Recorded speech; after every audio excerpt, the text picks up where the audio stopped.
Friends, मेरे YouTube channel garden guide पर आपका स्वागत है।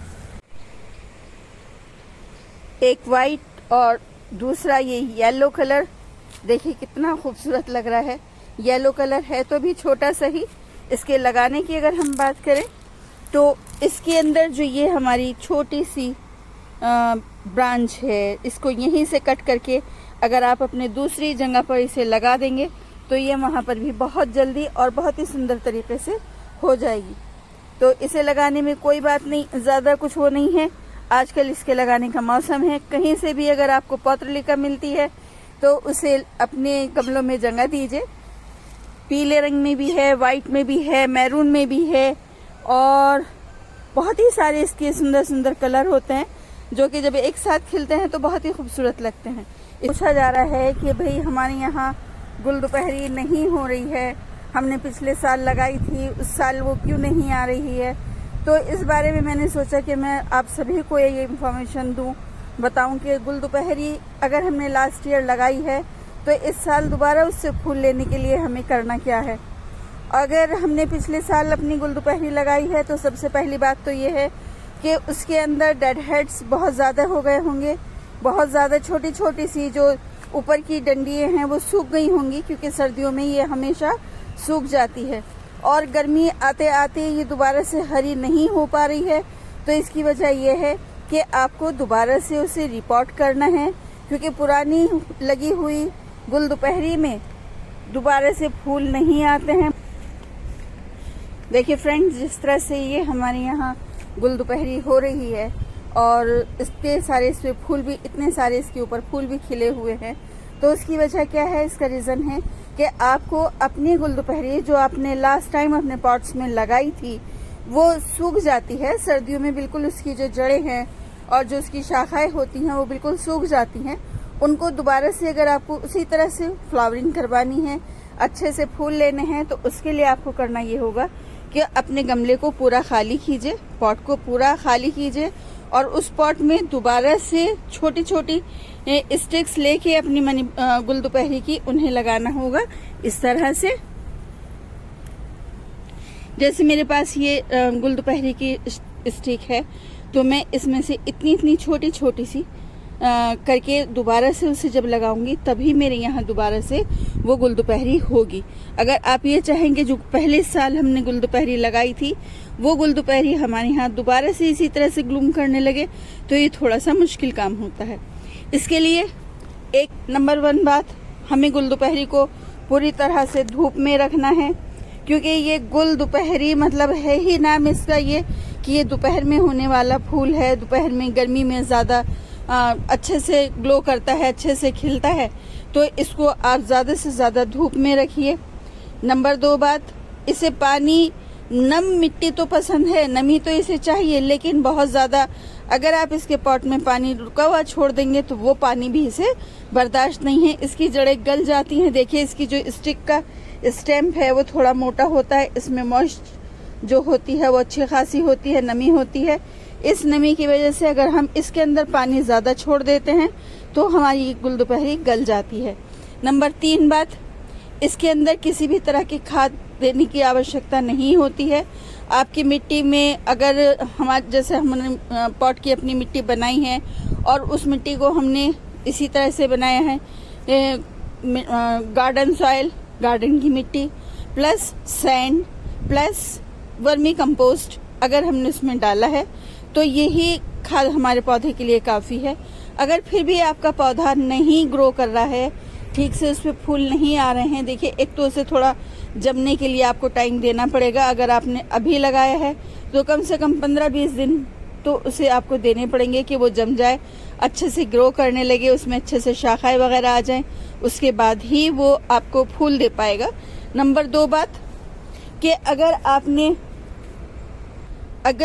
फिर भी अगर आप उसे कुछ खाद देना चाहते हैं कि वो जल्दी से बड़ा हो जाए, जल्दी से बढ़ जाए और आपके यहाँ फूल आने लगे, आपकी बालकनी सुंदर लगने लगे, तो उसके लिए आपको करना क्या है? जो हमारे यहाँ काउडंग होती है, काउडंग का जो केक है, काउडंग केक जो होता है, उसको जलाकर उसकी जो राख होती है, एशेज ऑफ काउडंग केक, हमें अपनी 1 चम्मच अपने एक पॉट में 1 चम्मच डालना है। और उसके डालने से आपकी जो गुलदुपहरी है वो बहुत ज़्यादा ग्रो करेगी, बहुत अच्छे से उसके अंदर फूल वगैरह आएंगे। तो अगर आपको लगाना है तो आप वो उसमें डाल सकते हैं। इससे आपके यहाँ जो गुलदुपहरी है वो बहुत जल्दी से ग्रो हो जाएगी। ये देखिए मैंने अभी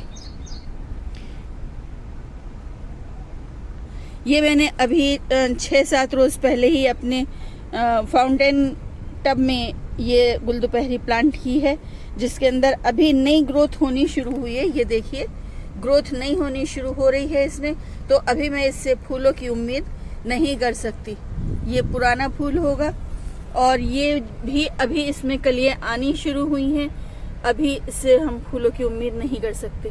और इसके बढ़ने की बात तो आप देख सकते हैं ये बढ़ती किस तरह से है। ये शाखें ब्रांचेस खुद नीचे गिरती चली जाएंगी इस तरह से और आपके पूरे गमले को भर लेंगी। तो इसकी ब्रांचेस अगर आपने 8-10 पौधे भी अपनी ब्रांचेस कट करके लगाई हैं तो वो भी आपके पूरे गमले को भर सकती है और भर देगी। इसलिए आप हर गमले में 8-10 ब्रांचेस लगा दीजिए कट करके। 4-6 ब्रांच अगर आपने ली हैं और वो 3-4 गमलों में लगा दी हैं तो नेचुरल सी बात है कि वो फैल के खुद गमले को भर लेंगी और आपका गमला पूरी तरह से भर जाएगा।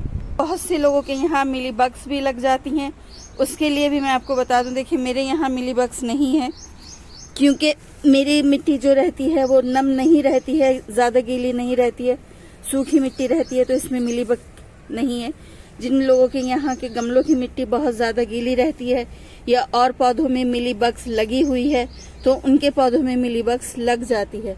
तो उसके लिए आप सभी पौधों के लिए करें नीम ऑयल प्लस डिश वॉश, और ये लेके इन दोनों चीज़ों को मिक्स करें अच्छे से और अपने प्लांट पे 2 दिन के डिफरेंस से स्प्रे करें। कम से कम 3-4 बार जब आप स्प्रे करेंगे तो आपके यहाँ जो मिली बग लगी हुई है वो साफ हो जाएगी। क्योंकि अक्सर पेशतर ज़्यादातर लोगों की यही क्वेरी आती है कि भाई हमारे यहाँ मिली बग लगी हुई है, हमारे यहाँ पौधे में कीड़ा लगा हुआ है, हम उसे कैसे दूर करें। तो इसके लिए सबसे अच्छा उपाय है कि इसे भगाने के लिए आप dish wash plus liquid dish wash जो आता है वो ले, नीम ऑयल लें और उसे एक शीशी में अच्छे से घोल लें और मिक्स करके उसे अपने पौधों पे स्प्रे करें। तो उससे मिलीबग भाग जाएगी, ख़त्म हो जाएगी। दूसरा, अपने पौधों में जब पानी दे रहे हैं तो वो प्रेशर से पानी अपने पत्तों पर डालें, जिससे कि मिलीबग्स भी हट जाती है।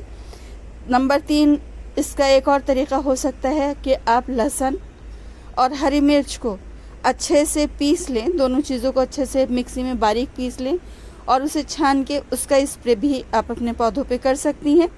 अगर इस तरह से आपके पौधे पर स्प्रे करें, रात में इसका स्प्रे करें और रात को स्प्रे करने के बाद सुबह अपने पौधों पर पानी डाल के तेज़ स्पीड से पानी डालकर पाइप से उसे अपने पौधे को धो दें।